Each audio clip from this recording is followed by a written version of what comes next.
오늘 말씀은 모세가 출애굽을 하여 40년 동안 광야에서 고난을 받고 약속의 땅에 들어가는 것을 앞둔 이스라엘 사람들에게 당부의 말로 하는 말씀입니다. 여러분들은 한번 여쭙겠습니다. 여러분들은 오랜 인생의 여정을 다 마치고 듣고 싶은 말이 무엇입니까? 고생했다. 수고했다. 잘 버텨왔다. 잘했다. 이런 칭찬이 아닐까요? 근데 모세는 40년 동안이나 같이 사막에서 고난받았던 이스라엘 사람들에게 마지막으로 했던 말은 당부였습니다. 오늘 본문 말고도 신명기 전체가 하나님을 두려워하고 주신 계명을 지키라는 내용이죠. 왜 그랬을까요? 인간의 약한 면모를 모세는 잘 알고 있었기 때문 아닐까요? 인간의 심리는 주로 보상에 의해 작동되게 되어 있습니다. 우리가 무언가 하려는 일에 원동력을 제공하며 하려는 일이 성공하거나 성취했을 땐 도파민이란 호르몬이 분비되게 되는 것이죠. 좋아하는 사람에게서 카톡 답장이 오거나 인스타그램에 올린 내 게시물에 많은 호응을 얻었을 때 느끼는 기분 좋은 그런 감정, 공감을 못 하시는데 카카오 스토리에 내 스토리에 많은 좋아요를 받았을 때 그런 감정, 프로필 사진을 바꿨는데 많은 분들이 좋아해 주신다는 그때 느끼는 그런 감정, 그게 도파민이 작동하여 느끼게 하는 보상 심리라는 것입니다. 근데 이 도파민을 가장 쉽게 분비되게 하는 것이 무엇일까요? 아직 우리 중에 있는 어린 사람들은 잘 경제 생활을 하기 전이라서 카톡 답장이나 인스타 팔로워 수나 게임을 잘했을 때 이런 정도겠지만 어른들은 월급을 받고 경제 생활을 하다 보면 돈과 물질이 얼마나 쉽게 사람을 기분 좋게 만드는 도파민 유발 원인인지 잘 아실 겁니다. 형제들은 보통 아미님들은 구찌 핸드백 정도만 언급해도 충분한 설명이 되지 않나 싶습니다. 도파민 또한 중독성이 강합니다. 알코올 중독자, 도박 중독자 전부 도파민 분비와 관련이 있다는 연구 결과가 있습니다. 물질에 대한 도파민 분비는 가장 쉬울 뿐만 아니라 중독성도 매우 강하다는 이야기죠. 그래서 때로는 사람들이 쇼핑 중독에 빠지는 것입니다. 이게 다 노력이나 고난에 대한 보상은 당연히 물질이라고 여겨지는 사회적 인식이 생겨나서 그렇게 된 원인이라고 저는 생각합니다. 그런데 그런 사회는 물질적으로 풍요로운 사회가 될지 몰라도 오늘 본문은 그런 사회가 결국엔 어떻게 된다고 말하고 있습니까? 오만한 사회, 하나님을 잊어버리는 사회가 된다고 나와 있습니다. 그렇다면 사회가 풍요로워지고 내가 풍요로워지면 과연 왜 교만하게 되는 걸까요? 원인은 아까 말했던 보상과 연관이 있습니다. 보상이란 건 무엇입니까? 내 노력에 대한 대가예요. 때로는 목표가 될 수도 있습니다. 내가 12년 동안 열심히 공부하고 수능 잘 봤으니까, 내가 대학 때 열심히 알바하고 공부하고 좋은 성적 받았으니까, 내가 열심히 상사 비위 맞추면서 밤늦게까지 야근하면서 일했으니까, 이러면서 뭔가 바라는 게 보상이라는 것이죠. 그런데 그러면서 바라는 보상이라는 것이 오늘날 우리 사회에서는 물질적인 풍요로 제한이 되어버렸다는 것입니다.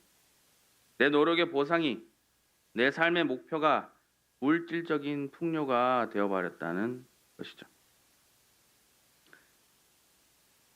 저를 딱히 자랑하려는 것은 아닙니다. 제가 어렸을 만 해도 제 꿈은 노벨상을 타는 과학자가 되는 것이었어요. 제 옆에 반 친구들도 꿈이 한국의 위상을 높이는 운동선수, 나라를 지키는 군인, 저명한 피아니스트 등등 뭔가 이루고 이름을 알리고 싶어하는 존재가 되는 거였죠. 여러분들이 학창 시절 때도 그런 꿈들은 많이 들어봤을 것입니다. 하지만 지금 중학생들을 물어보면 실제로 물어봐서 나왔던 연구 결과입니다. 물어보면 가장 인기 있는 꿈이 뭐라고 생각하세요? 요즘에 가장 인기 있는 꿈이 뭐세요? 유튜버? 뭐 이런 걸 수도 있지만 건물주라고 많이들 대답한답니다. 건물주. 내 일생 뼈 빠지게 일하며 내 이름을 역사책에 남기려는 것이 아니라 땅 문서에다가 자신의 이름을 남기고 싶다고 합니다. 건축물 대장에 자신의 이름 남기는 게 평생 소원이래요. 중학생들이. 조물주 위에 건물주라고 하면서 대부분은 그러나 건물주는 못하지만 학업을 마무리하고 일을 시작하고 시간이 흐르면 스스로 만족할 수 있는 물질적 풍요의 시기가 오기 마련입니다.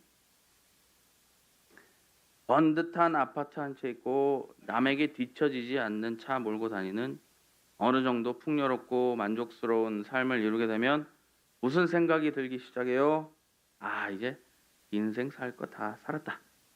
이럴 거 다 이뤘네. 인생 목표 달성했다. 내 삶의 목표를 내 스스로 정해버리고 달성했다고 자기 만족을 하기 시작하는 겁니다. 고만이 찾아왔다는 증거죠.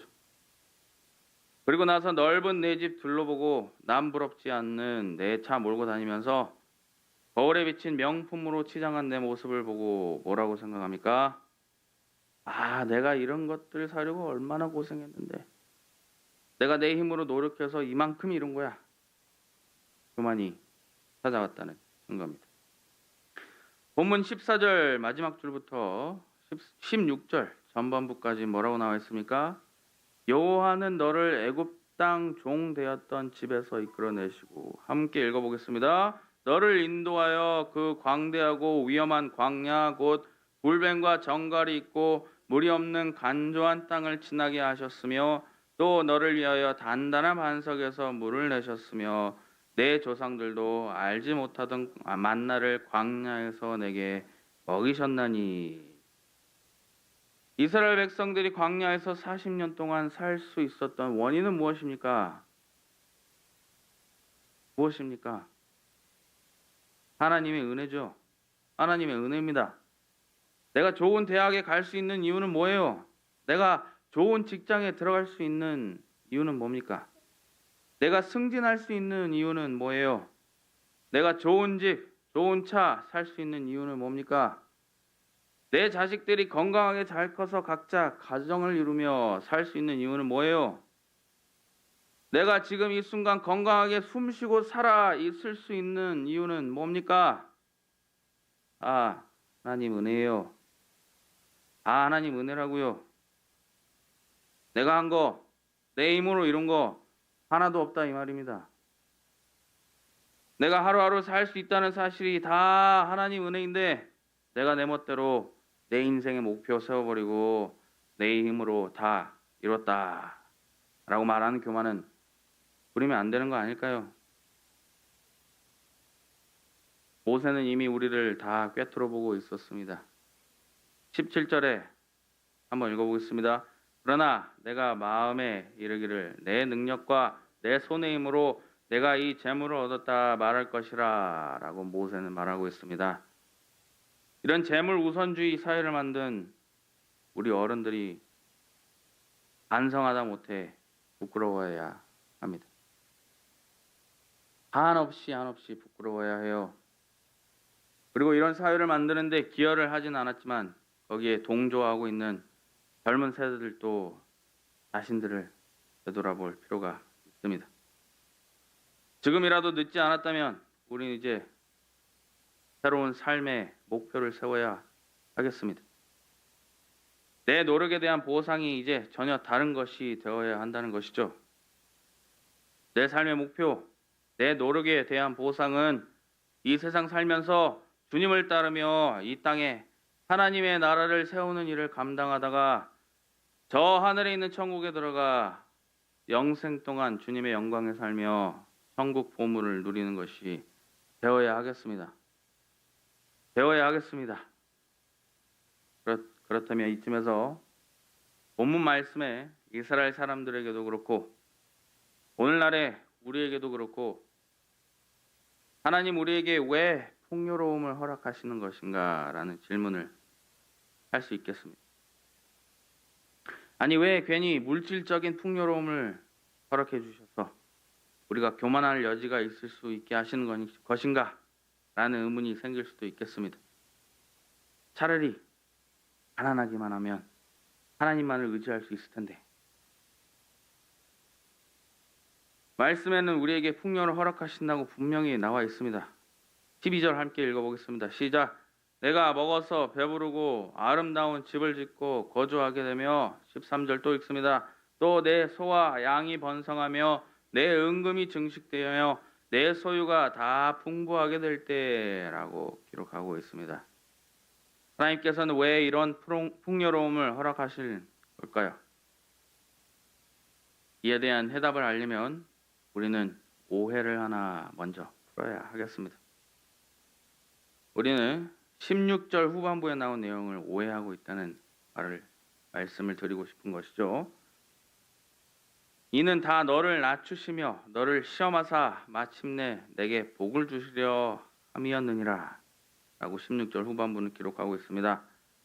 이 말씀에서 나온 복을 우리는 아까 말했던 우리 사회의 인식대로 물질적인 풍요로 오해하고 있다는 것이죠.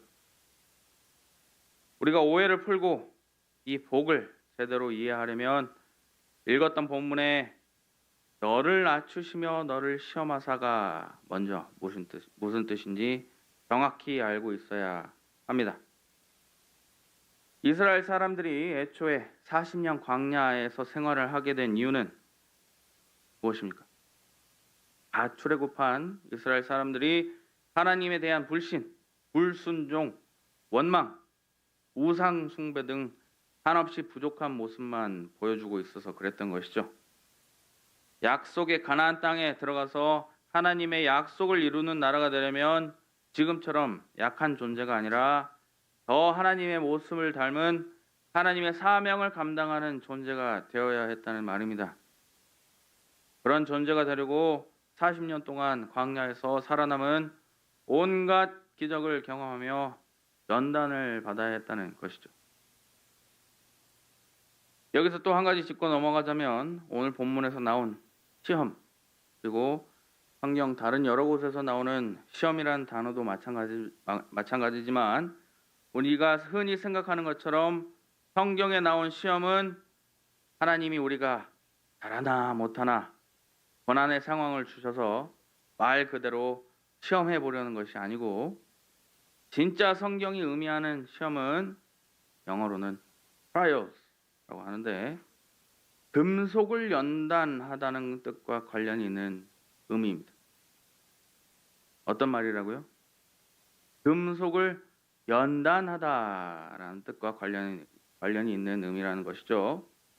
그러면 진짜 의미로 한번 바꿔서 읽어보겠습니다.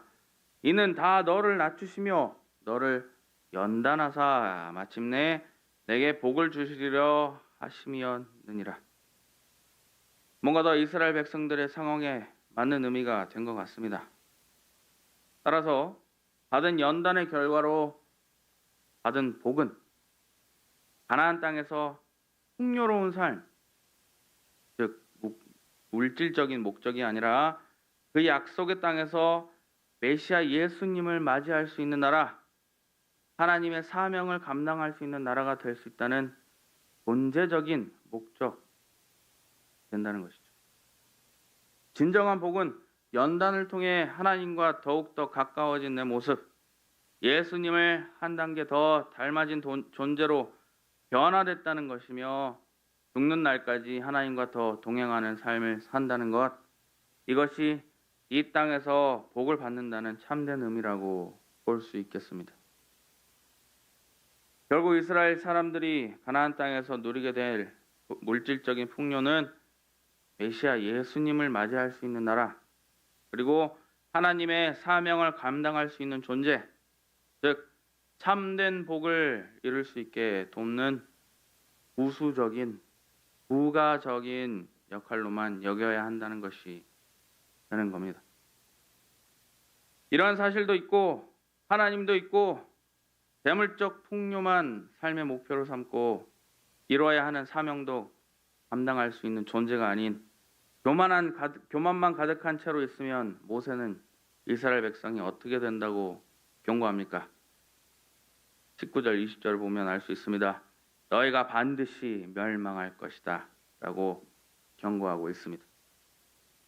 결론적으로 오늘 읽은 본문을 오늘날 우리 삶에 적용한다면 과연 우리가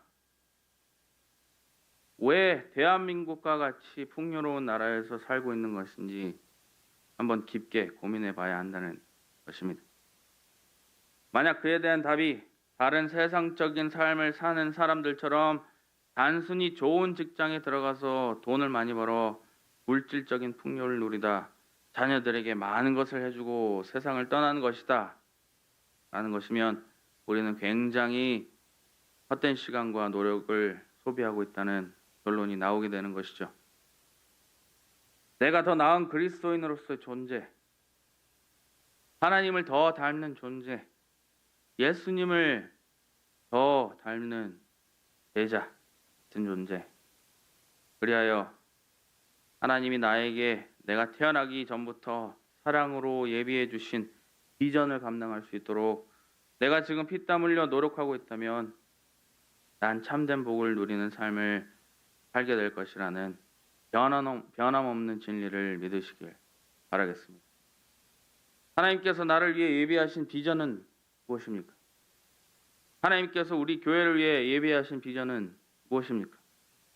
하나님께서 우리 나라를 위해 예비하신 비전은 무엇입니까?